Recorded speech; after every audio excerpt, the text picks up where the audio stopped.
Hi, welcome to another episode of Hot Takes. What is wrong with the people running NHS Fife? I mean, seriously, how dim do you have to be? They are currently in a tribunal um, over allowing a man who pretends to be a woman get changed in the woman's changing room, and when women complain, they are basically disciplined. Now, we're talking here, of course, about Sandy Peggy, the nurse, who complained about a man who likes to call himself Beth Upton, who was basically changing in the ladies' changing room. She was told, if you don't like it, find somewhere else to change, and so forth. And so she's fighting this at this, employment tribunal. And the NHS Fife are fighting this so hard. I mean, they're really doubling down on it. And they really are fighting so that men can change in the changing room designed or designated for women. Here's the thing, though. They are likely, regardless of the outcome of this, but particularly if they win the case, to be prosecuted for allowing a man to get changed in a women's changing area. So even if they win this employment tribunal, they're then going to be taken to court. It's faced two letters from the UK's Equality Watchdog. One is because it's breaking the 1992 workplace regulations, which state categorically that separate bathroom and changing facilities must be provided for men and women. And it's been unable to provide any evidence that this is the case. There isn't one in the whole of the NHS in Fife. And so they're going to be prosecuted for breaching the 1992 workplace regulations law. This is a very serious law. This could put the chief officers there, the chief executive, I'm looking for the word there. This could put the chief executive in prison, as well as an unlimited fine. NHS Fife also failed to send across any legally binding equality assessments and risk assessments about the risk to females of trans women using the facilities. They were asked specifically, we want to see the impact assessments that you must, by law, have carried out. They haven't carried them out, so they're in breach of that law as well. And knowing this, knowing that they are breaching the law, they are still trying to fight their case. Now, I hope to heavens that Sandy Peggy wins. Absolutely do. She wins the tribunal. She can then take them directly to court and sue herself. And so she can actually take them and get quite a lot of money for this. And especially as they are breaking the law. Then they're going to face two separate prosecutions from the Equalities Watchdog. Now, why are the powers that be within NHS Fife still fighting this? Why are they still saying no? They want men to be able to expose themselves in front of women in women's changing rooms. They want women to be put at risk by having men in their changing rooms. Why are they thinking this is good?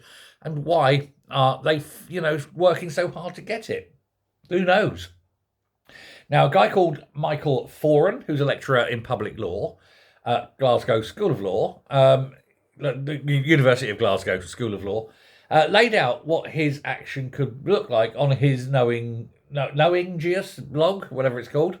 And he explained the worst case scenario could be the watchdog could take its own judicial action against the health board and even get involved as well within now the employment tribunal. So the Equalities Commission would actually go to the tribunal tomorrow, stand there and indict the NHS Fife and its chief executive for the breach on this, which would then bring the tribunal to an immediate end.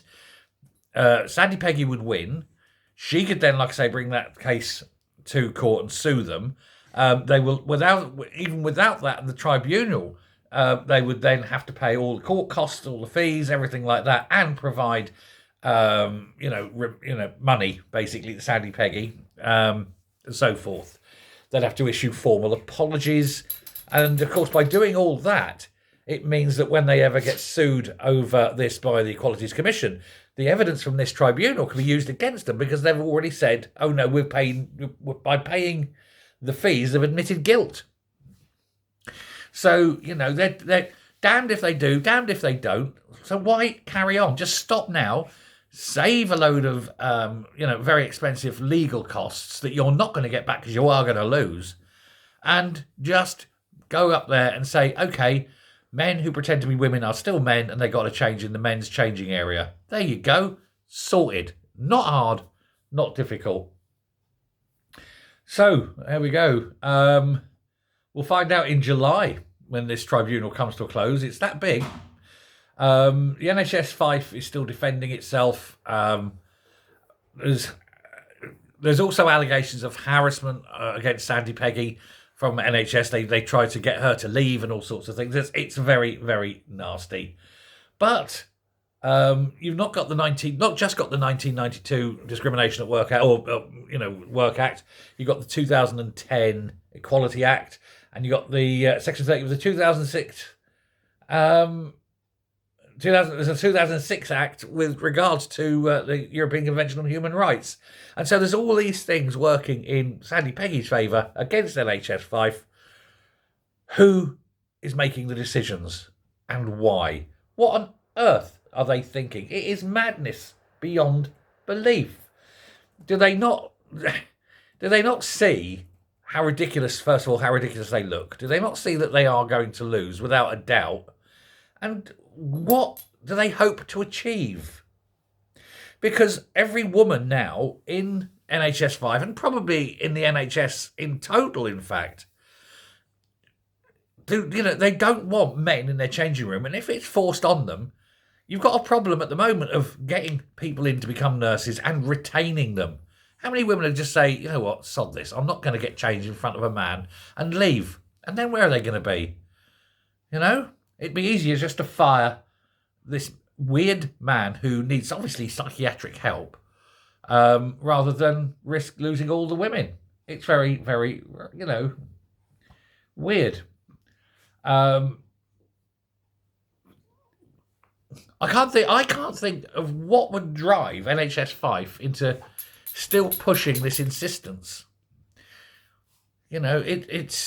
It goes beyond stupidity. I think we're into the realm of absolute ridiculousness now. Lunacy.